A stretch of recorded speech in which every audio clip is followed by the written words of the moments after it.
Gautam neuro care brain stroke, migraine, fits, brain and spine surgeries కి best neuro surgeon.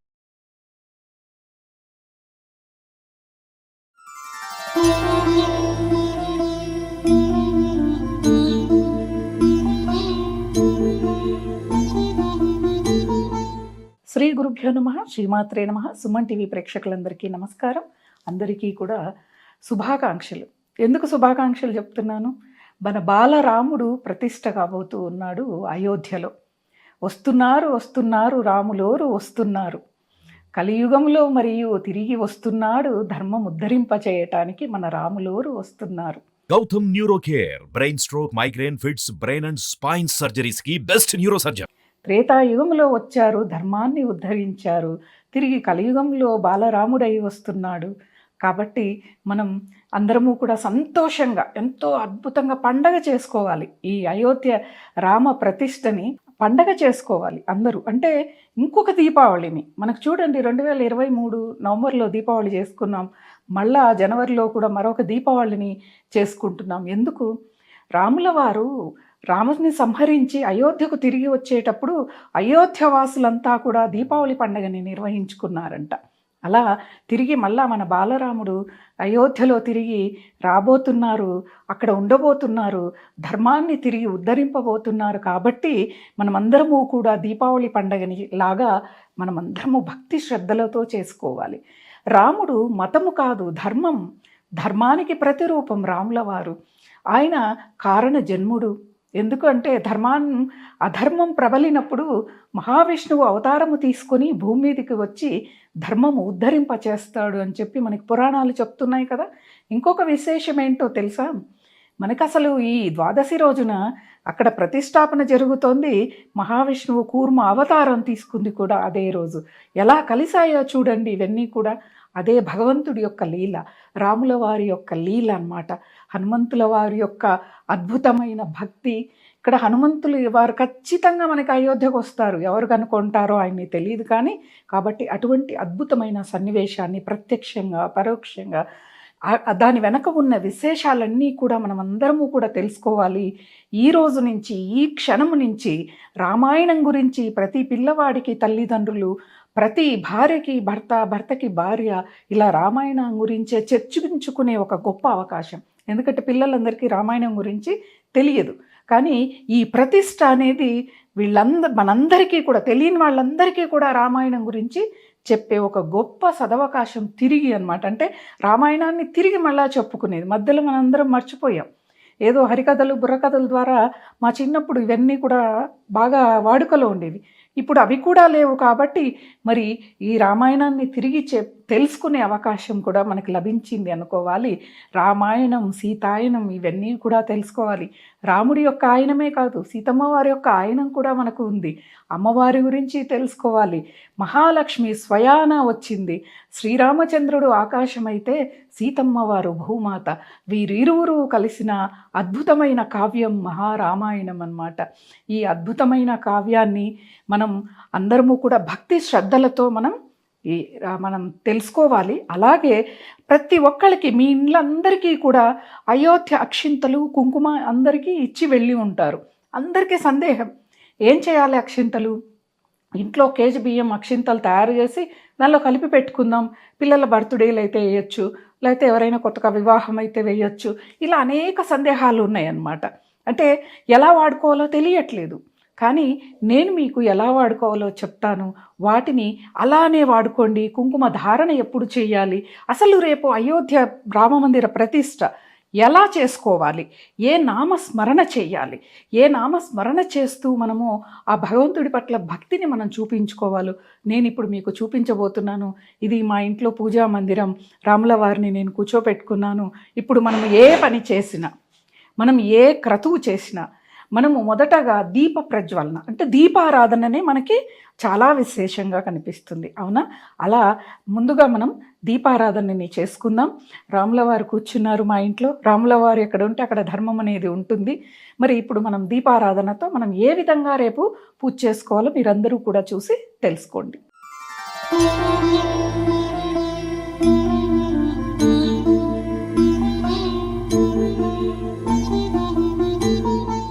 మనం ఇప్పుడు రామనామ స్మరణతో దీపారాధన చేసుకుందాం.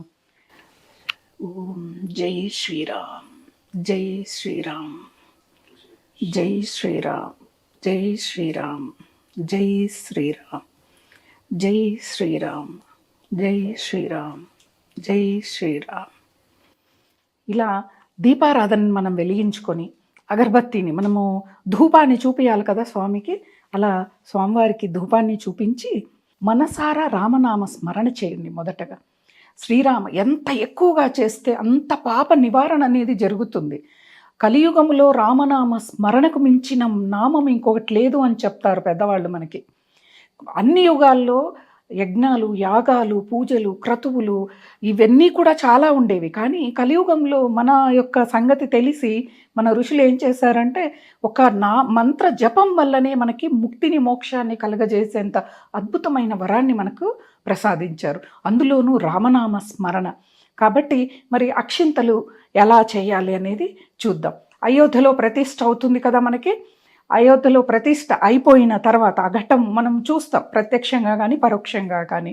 ఆ ఘట్టం పూర్తి అయిపోయిన తర్వాత అది జరుగుతున్నంతసేపు కూడా మీరు ప్రత్యక్షంగా కానీ పరోక్షంగా కానీ వీక్షిస్తూ మీరు జై శ్రీరామ్, జై శ్రీరామ్, జై శ్రీరామ్ అని జపం చేయటం కానీ.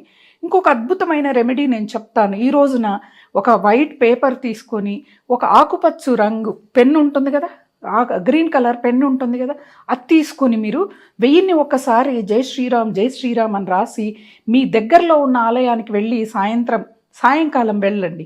వెళ్ళి ఆ పేపర్ని ఆ శ్రీరామచంద్రుల వారి పాదాల దగ్గర పెట్టండి. ఖచ్చితంగా మీ యొక్క సంకల్పం అనేది నెరవేరుతుంది. ఇప్పుడు అక్షింతల్ని చూద్దాము. ఇవి అయోధ్య నుంచి నాకు వచ్చిన అక్షింతలు, అలాగే కుంకుమ.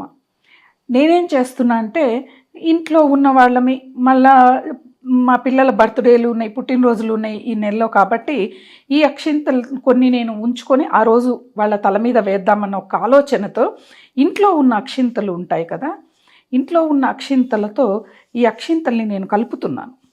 కలిపి కొన్నిటిని అయోధ్య ప్రతిష్ఠ అయిపోయిన తర్వాత కుంకుమ ధారణ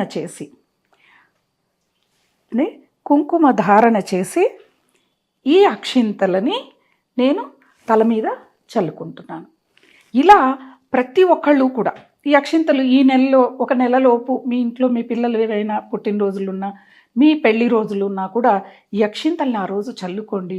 సీతారాముల వంటి ఆదర్శ దంపతులుగా లోకంలో నిలబడిపోతారు. అంటే లోకమంతా తెలియాలా అంటే లోకమంతా తెలియకపోయినా పర్వాలేదు, మీ కుటుంబం వరకైనా మీరు ఆదర్శ దంపతులుగా, మీరు తెలిసిన వాళ్ళ వరకైనా ఆదర్శ దంపతులుగా మీరు నిలిచిపోతారనమాట. ఇలా మనం అక్షింతలు తయారు చేసుకున్నాం. ఎలా చేసుకోవాలో చూసుకున్నాం కదా. అక్షింతలు తల మీద వేసుకున్నాం కదా. మరి సంధ్యాకాలంలో 5 దీపాలని మనం పెట్టుకోమని చెప్పని మనకి ఆదేశాలు వచ్చాయి. ఏంటిది 5 దీపాల సంకేతం? కరోనా టైంలో 9 దీపాలు చెప్పారు మోదీ గారు. కానీ అయోధ్య రామమందిరం ప్రతిష్ఠ సందర్భంగా సాయంకాలం అందరూ కూడా, అంటే ఉదయమే మనం ఇంటి గుమ్మానికి పూల తోరణాలు, మామిడాకులు, పండగ ఎలా చేసుకుంటామో అలానే అన్నమాట, అందమైన రంగవల్లులు, దానిలో దీపాలని పెట్టుకోవటం. 5 దీపాలు ఎందుకు అంటే మన రామమందిరం కూల్చి అక్కడ మసీదు కట్టి 500 సంవత్సరాలైంది. ఈ 500 సంవత్సరాలకి 100 సంవత్సరానికి ఒక్కొక్క దీపంలాగా మనం 5 దీపాలు పెట్టుకోమని మనకు ఒక గొప్ప సందేశం అన్నమాట. మనము ఏ పని చేసినా దీపంతోనే మనం మొదలు పెడతాం. దీపం జ్యోతి పరం బ్రహ్మ అన్నాం. భగవంతుడు మనకి దీపంలోనే దర్శనమిస్తాడు అని చెప్పనని మనకి పురాణాలు చెప్తూ ఉన్నాయి. కాబట్టి అలాంటి ఈ దీపాలని నేను 5 దీపాలని రెడీ చేసుకున్నాను.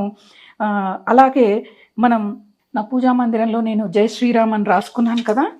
అద్భుతంగా మీరందరూ కూడా జై శ్రీరామ్ అని చెప్పి నేను ఇలా ముగ్గులతో నేను ఎలా రాశాను అంటే మన నేషనల్ ఫ్లాగ్లో కలర్స్ ఎలా ఉంటాయో అలా జై శ్రీరామ్ అని రాశాను. మనం అందరము గొప్పగా సాధించుకున్న రామ మందిరం అన్నమాట. అలా నేను 5 దీపాలని పెట్టుకుంటున్నాను.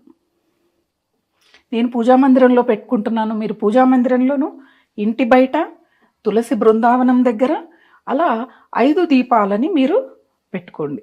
చూడండి అసలు ఎంత అందంగా మనకి ఆ పూజా మందిరం కనిపిస్తుందో. ఆ జై శ్రీరామ్ కానీ ఆ రామ విగ్రహాల ముందు చాలా అద్భుతంగా ఈ దృశ్యం అనేది మనకు కనిపిస్తుంది. ఇలా 5 దీపాలను పెట్టుకోండి, రామనామ స్మరణ చెయ్యండి. అలాగే చాలామంది రామాలయాల దగ్గర ఎన్నో సేవా కార్యక్రమాలు చేస్తూ ఉన్నారు. అందరికీ తెలిసిందే, ఒక ఊరు నిర్మాణం అవ్వాలి అంటే మొదటగా రామాలయాన్నే నిర్మింపజేస్తారు. ఎందుకంటే ధర్మం అంటే రాముడు, రాముడు అంటే ధర్మం. కాబట్టి ఆ ఊరి అంతా కూడా ధర్మముతో నెలకొని ఉండాలని ఒక సదాలోచనతో పెద్దవాళ్ళందరూ కూడా అక్కడ రామాలయాన్ని నిర్మిస్తారనమాట.